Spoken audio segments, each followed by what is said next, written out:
Hi, my name is Chris Hart, and I am a cartoonist and an author of a bunch of books on how to draw cartoons. Cartoon animals, cartoon people, superheroes, manga, a lot of things. And today I'm going to show you how to draw a Basset Hound. I love Basset Hounds. My daughter's crazy about Basset Hounds. They are the chunkiest dogs there are, and they have no idea that they are.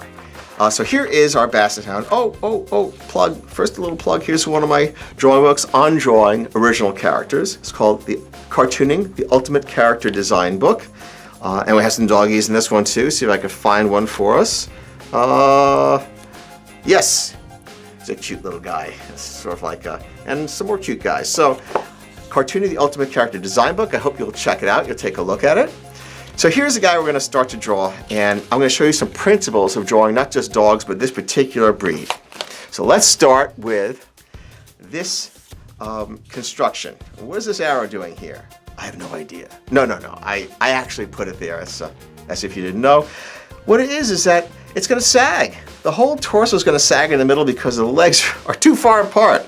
It's like a dog that was built by committee, but it's very cute. Now notice if this is the ground, and it is because look where the feet are placed, this belly is just about touching it.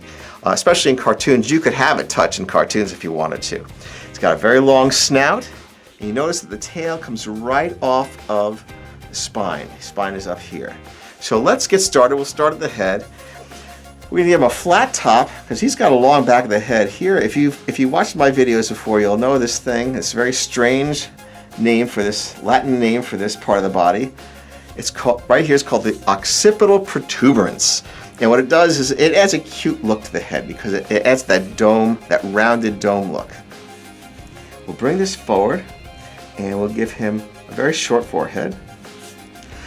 And on that, we're going to give him some wrinkles as an extension. Give him a couple of repeated wrinkles right there.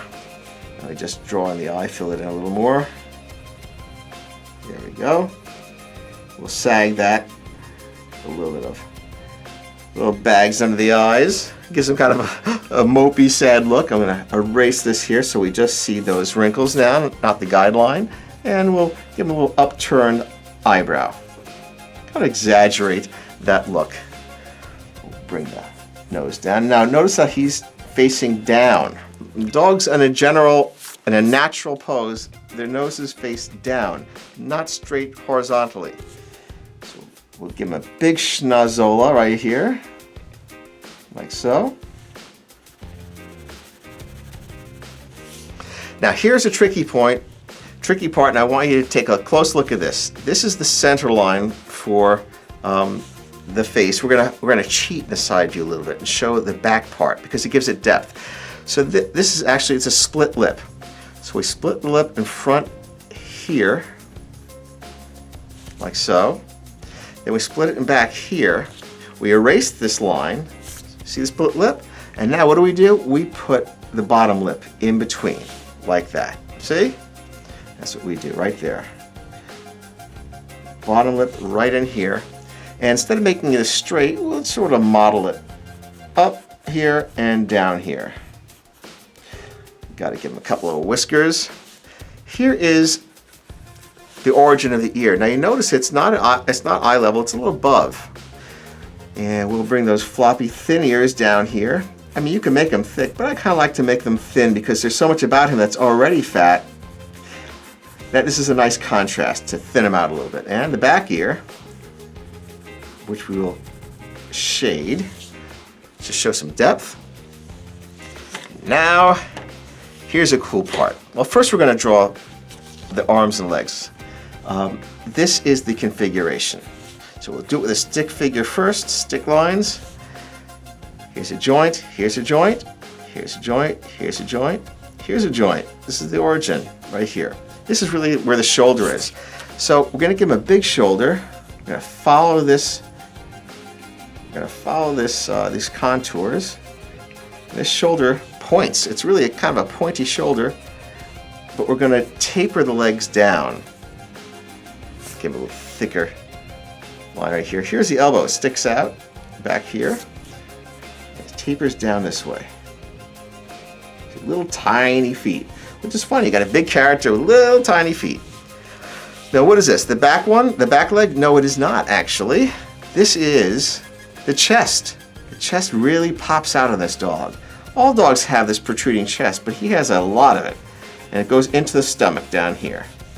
And here is the back leg, which we can shade in.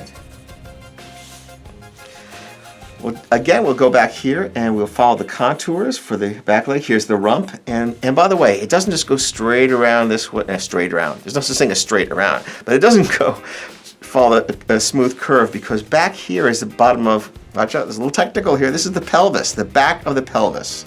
And what happens is, hits this area here and kind of juts in like that, curves in a little more quickly, like that. So it's not quite as round back here as you might think. But then we follow the contours, we taper down. See, these legs are tapering into the foot. And again, we kind of point, like we pointed here with the shoulder, we point here with the knee. This is the knee on a dog. I know it looks weird, but that is the knee. So now you can see what the actual anatomy is on the animals. And again, we said the tail is just a natural outgrowth of the spine. So we don't stick it on here, it just kind of flows naturally. Bring a long neck down and a bump here for the shoulders, because he's a husky guy, you know. I mean, he may be a little pudgy, but he's a husky guy. And we'll just have that sagging curve in the middle, and then another bump here for the rump. A bump for the rump. And a little marking for the doggy. And make sure you add some grass or something for the ground. I'm going to give him a little marking here. Maybe a marking here too.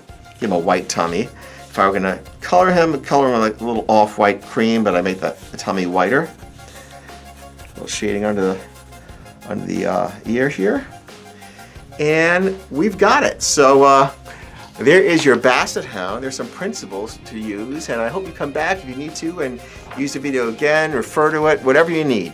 But I'm glad you joined me today. A lot of fun. I hope you had fun too. And I hope to see you with some more videos. I post them all the time, and I've got a backlog of about 100 plus. So there's a lot of stuff. I hope you join me again. Thanks a lot. Bye-bye.